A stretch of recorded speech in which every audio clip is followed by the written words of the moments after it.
Hey guys, Sean here. Welcome to the F1 Word and to the third of my post-season ramblings, and this time around it's all about Alfa Romeo. Now, I'll be honest, I'm not really sure what to say about Alfa's season. Like Haas, the car has not been especially great, and with that lack of power from Ferrari, perhaps they were always expected to struggle. It's weird because they haven't really been all that bad, but they haven't also really done anything all that special. I mean, points-wise, they are far worse off than in 2019 with just 8 points on the board compared to 57 last year. So there has been a clear step back, or at the very least, they've stayed pretty much where they are whilst the teams around them or ahead of them have taken a big step forward. Perhaps it's a mix of the two. I don't feel like we've seen a huge amount of them either on the world feed, so maybe it's just a case that they've had a bit of an anonymous season.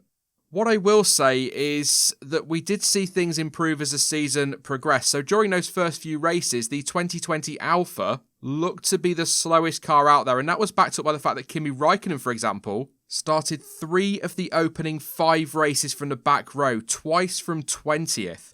However, following that, things did pick up a little bit. Look, I'm not saying it was amazing, but there was definite progress. Things were still close at times between them, Williams and Haas, but I can't honestly say that I ever felt as though their 8th place was in danger. I guess what I'm trying to say is whilst it was relatively close, they always seemed just quick enough to fend off those behind. I'll tell you what it feels like, and I get the feeling this won't be the last time I use this phrase in this little series. It feels a little bit like a case of the team being in no man's land. Nowhere near quick enough to challenge the teams ahead, but just quick enough to fend off those behind. But to be fair, the improvements we've seen as the season's gone on might give them a good base to build on for next year. And quite frankly, they're gonna need it given that huge gulf between the back 3 teams and the rest of the pack.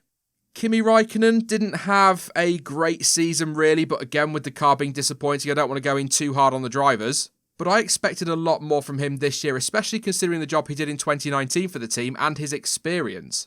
He is the number 1 in that team and he is there to lead, and whilst I'm sure he has been doing behind the scenes, he hardly really grabbed it by the scruff of the neck this year.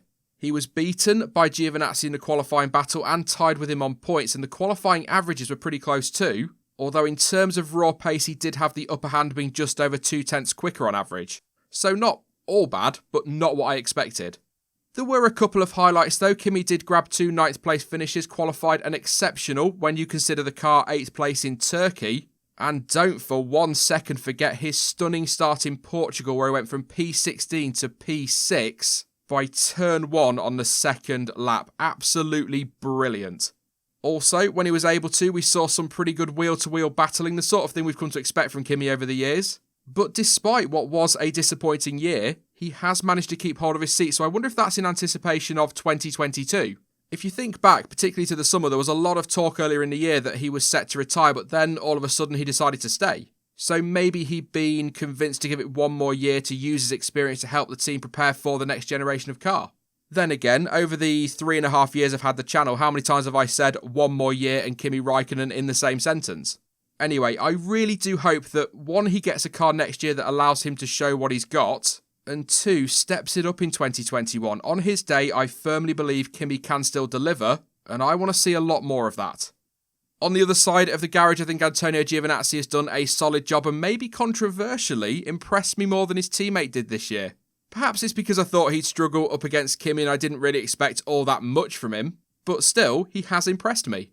He scored as many points as the Finn but across 3 points finishes and managed, as already mentioned, to win the qualifying teammate battle.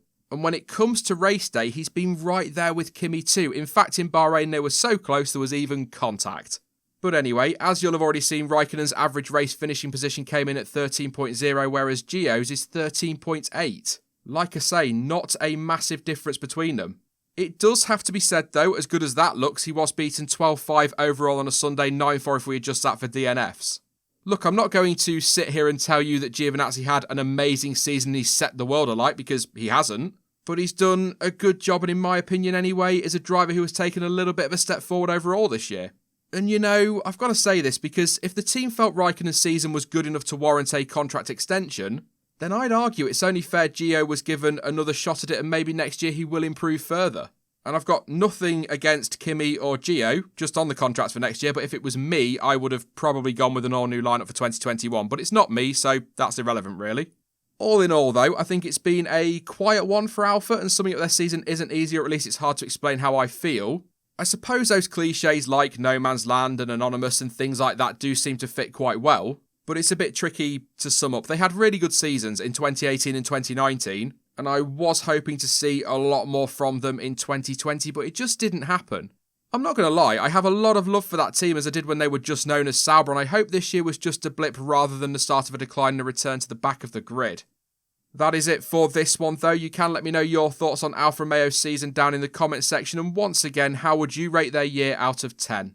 Now, I will be back soon with some more ramblings about 2020, but in the meantime, don't forget that you can of course follow me over on social media, and all of the links you need for that are in the description down below. But as ever, thank you for watching. I've been Sean, this has been the F1 Word, and until next time, goodbye.